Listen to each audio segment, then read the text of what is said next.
Hi, I'm here with Sydney. We are going to do some baking for Shavuot. For those of you who don't know us, I'm Shira Weisbach, Director of Education, and this is Sydney Cement. She has many titles. Baking Extraordinaire is one of them. Exactly. So Sydney and I usually do a lot of baking at Temple Sinai. Actually, it's usually Sydney doing the baking. I'm usually moral support. So today we are going to be talking about Shavuot, some of the customs, and one of our favorite customs is eating dairy products. So we're gonna make some cheesecake. All right. That's right, Shira. We're going to make some cheesecake. Typically, we would be at Temple Sinai's kitchen, but that's not happening today. So I'm in my kitchen, Shira's in her kitchen, and we're going to make some cheesecake, and Shira's going to assist along the way.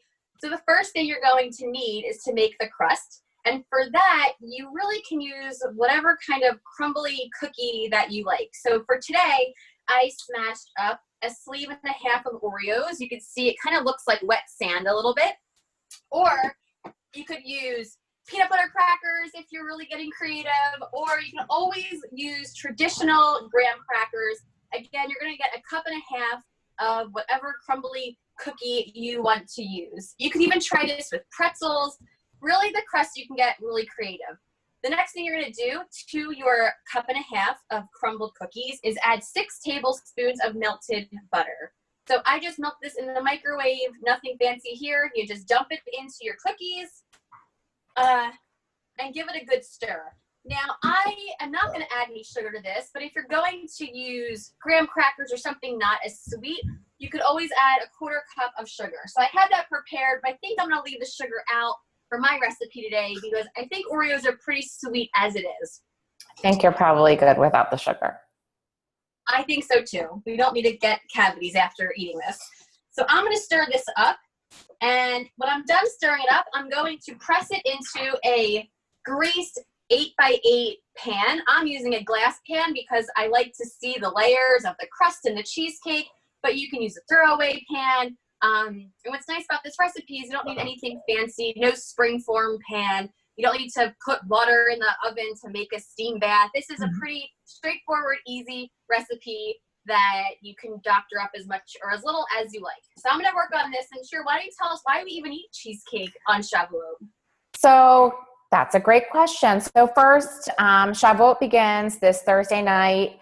It lasts for 2 days. It's celebrated exactly 7 weeks after Passover. We count down up to Shavuot, which is exactly 50 days after the first Seder. It's one of our 3 major pilgrimage festivals, along with Passover and Sukkot. It's celebrating the spring harvest, also commemorating the giving of the Torah on Mount Sinai. So there's many customs to Shavuot. The big food custom is eating dairy. So there's some debate about why we do this. There's some references in our text to a land flowing with milk and honey, referring to Israel, the land promised to the Israelite people. There are also references in the Song of Songs to milk and honey under your tongue. A really cool explanation that I've recently learned was the Hebrew word for milk is chalav, and using gematria, which is giving Hebrew words numerical equivalents, the numerical value is actually 40, which is a significant day. It's the number of days Moses spent on Mount Sinai waiting to receive the 10 Commandments. So there are some really interesting reasons. In Israel, secular Israelis really refer to Shavuot as the dairy holiday. It's something that really everyone sort of embraces. So we decided to embrace the dessert part of the meal, but many people will eat a meal of fish or pasta, other dairy delights. That sounds good to me. I mean, I'm all about a dairy meal. You know how much I love cheese. So right now I have my crust on the bottom of my pan. You can see it spread out. It's nice and even. Again, with the glass pan, you can see it's a nice, good layer of crust. I feel like that's like the best part of cheesecake, but that looks awesome. So now I'm going to put this aside for a few moments and get started on the cheesecake part of the cheesecake, right? So what you're going to need, I have another bowl over here. You're going to put 2 bricks of cream cheese, so 2 8-ounce packages of cream cheese. Philadelphia, you know, the brand everyone knows, but any cream cheese that you like. I always like to use full fat cream cheese, but you know, you probably could get away with using like the low fat, you know, or reduced fat. I probably wouldn't use like fat free, but it's your cheesecake, so you do you. But I'm gonna do this. What I'm gonna do is after I put this in my bowl, I'm gonna actually pop it in the microwave for a few seconds so it gets really nice and soft and easy to work with. I have had it been sitting out, but even if it wasn't, I would still pop it in the microwave and give it a little warm up. Put that in there.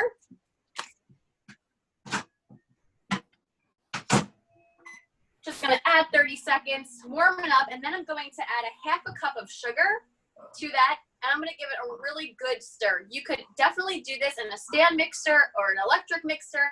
I just didn't feel like bringing out all that stuff, and I figured I'd show you the easiest way possible. So in case you don't want to schlep all that stuff out, or you're maybe as one of our college students watches would have that, you could easily do this without any kind of extra stuff. As much as I love electronics in the kitchen and I love gadgets and whatnot, this is pretty easy. That's good to know, because I always thought cheesecake was so hard to make. So I'm excited to see how this goes. I did too, and I saw a celebrity chef who I love to watch on Instagram making this, and she did it all by hand, and I was like, wait, that actually seems so much easier. But also, because you're using it by hand, it gets you a good little arm workout, and with all the coronavirus quarantining I've been doing, I could probably use the workout. So I'm just going to smash it up. You see how easy it is to mix up? So I'm going to just stir it up for a couple of seconds, and you really want to incorporate everything so it's really smooth. And the other trick that I've learned while since making this is like the key to really like creamy cheesecake is A, not overcooking it, which I used to always do, and B, really getting it incorporated so that all the sugar mixes together with the cream cheese really nicely. Because the next thing we're going to add is some eggs, and you want to make sure this is all incorporated really well before you start adding the cold eggs to it, because cream cheese kind of, you don't want it doesn't like the temperature change. So you really got to be like gentle with it. So I'm going to stir this up. Shira, are you making anything special for your own Shavuot on Friday? Well, I'm tempted to make one of these cheesecakes, especially because you shared some really interesting variations, which hopefully you'll share in just a minute, of how to spice it up a little bit and make it special. Probably a fish or pasta dish. As you know, I've been into cooking during this quarantine. Sydney and I just participated in the great big Jewish, what's it called? Cooking. Yeah, that was awesome. How many of you can leave a message in the comments below. How many of you watched that the Great Big Jewish Food Fest, was it? Something like that. I think that was called. It was amazing. So Sydney and I both cooked these fairly gourmet Middle Eastern Shabbat dinners with some of our favorite chefs. So we thought it'd be really cool to try to pretend to be them and do some cooking ourselves. So. Sydney, have you already added the sugar to this, or just the cream? I did. I added the sugar, and you see, I'm really giving it a good stir. You don't want any lumps. That, like I said, the creamier it is, you really got to give it a good stirring. And then I'm going to switch to a whisk in a few moments once I really get this, mixed up. You don't want any lumps, and you really want to make sure your sugar is really incorporated. So yeah, that's where we're at with this. Honestly, I could probably just eat the cream cheese and the sugar right now as it is and call it a day, but I'll cook it for you guys. Don't let that crust go to waste. Oh no, definitely not. So this looks good. Next thing you're going to need is 1 whole egg. So I cracked this egg in here. You have to check your eggs, make sure that they're good to go. That's a little kosher thing. You make sure your eggs don't have any weird discoloration or anything. No blood. Right. So you always want to crack your eggs in a separate container. So here's 1 egg. I'm going to dump that guy in. And then this one is just an egg yolk. So just 1 egg and 1 egg yolk. You can certainly save your other egg white for meringues or icing. So don't let that go to waste. Or an omelet, if egg white omelets are your thing. They are not mine, but maybe they're yours. And to this, I'm also I always forget a little bit of vanilla extract. It's about a teaspoon of vanilla extract. I just eyeball it, but I always forget it. So maybe I should measure it out so I wouldn't forget it. And then we're just gonna incorporate the eggs into our mix. I switched over to a whisk. Again, if you want to get out your electric mixer to do this, it would probably take you much less time, or your stand mixer, but it also comes together really nicely with just a whisk. And you'll see that in 2 seconds when I show Shira my bowl here. Looks good. Creamy cheesecake. So now this is the part where you can get really creative. So over in this corner of mine, I brought some of my favorite things recently. Last time I made this cheesecake, I put a cup of softened peanut butter into the batter. I really love roasted honey nut peanut butter, but you can pick any peanut butter. Another awesome addition would be another favorite, Nutella. Sounds amazing. I mean, really good. Probably would be really good with the Oreo crust, but I'm going to leave it plain today because I have another mix in. And another thing that I thought would be good, because I'm really on this Israeli cooking kick, and so is Shira, I thought, wouldn't it be interesting to put tahini paste into your cheesecake? Absolutely. People are putting tahini in all kinds of sweet dessert things, so it's not just for tahini sauce for your falafel. You can definitely, I saw a recipe for tahini blondies. There's a bakery in town that makes chocolate chip cookies with it, granola, so it really, could add a different, unique flair to your cheesecake. So this looks pretty good to me. I'll keep stirring it for hours, but I'm gonna call it a quit soon because I think it looks good. And I am actually gonna add some crushed up Oreo chunks to mine. And again, you can add any kind of cookie crumbs you want. You can add chocolate chips. You could add fruit to it, or you can leave the fruit for the top. This is really kind of a DIY, create your own adventure cheesecake. I know how much Shira loves the create your own adventure, so it works. I do. All right, so I'm gonna just fold in the Oreo cookies. I'm gonna switch back to my spatula here, just give them a good mixing. I didn't crush them up too little because I want them to be like you really see them in the batter and taste them, but you can crush them up as fine as you want. And next thing I'm going to do, I'm just going to add the batter to the crust. Hope I didn't forget any ingredients because that sometimes happens, especially now that we're in a quarantine. Happens to all of us. I do it quite often. I'm looking forward to seeing it from the side.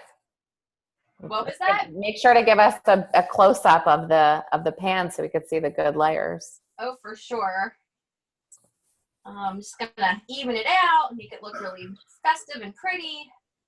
And again, I just kind of eyeballed how many, how much Oreo crumbs I wanted.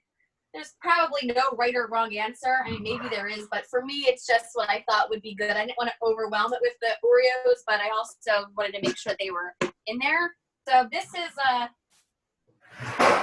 off the pan, give it a little shake, make sure it gets in there, and this is what I have so far. Oh, it looks amazing. So now I'm just going to pop it into a preheated 325 degree oven, and I'm going to let it cook for about 30 to 35 minutes. Depending on your oven, no more than 35 minutes. You want it to be set, but a little bit jiggly when you take it out. Because again, cream cheese, once it's chilled, it's going to firm up anyway. So assuming everything's cooked in 30 minutes, you definitely cook everything. You should be good to go. And like I said, you don't want overcooked cheesecake. And the hardest part of this cheesecake is waiting for it to cool because nobody likes hot cheesecake. Although I did try to eat it warm once because you couldn't wait. And I highly recommend waiting till it's chilled. Good plan.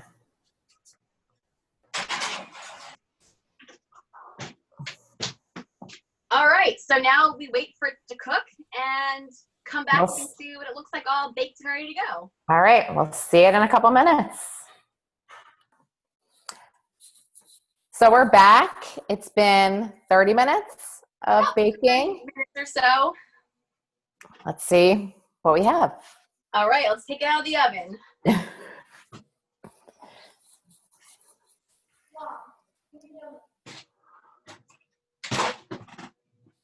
All right, look at this. Oh. It's nice and hot. See how it's still a little bit jiggly, but it's definitely like kind of lightly, very lightly brown on the edges. I'm going to put it on a little trivet, and I'm gonna let it cool down. And then once it's cool enough, I'm gonna put it in the fridge to really get it nice and cool. How long do you think it needs? I was just gonna say, honestly, I would probably not eat it till tomorrow. You could put it in the freezer if once the pan is cool, or if you use a metal pan. But I would say, like, if you're gonna, I think cheesecake tastes better the next day. It seems like the more it's chilled, the better it is. So that's what I would suggest. So if you want to eat this for Shavuot, I would make it today or tomorrow and eat it for Friday. Perfect. Well, it looks delicious. Can't wait to hear how it tastes once it has been cooled and put in the fridge. But thank you for baking with me today. And I'm going to have to try that recipe later. And we will also post the recipe so everyone can try it for themselves. So exactly. Bye. And let us know what you add to your recipe. So if you make it and you have some really cool creation, let us know and send us a picture. Maybe we'll post it on our Facebook or Instagram. Definitely send pics and let us know if you tried it. All right. Thank you. Bye.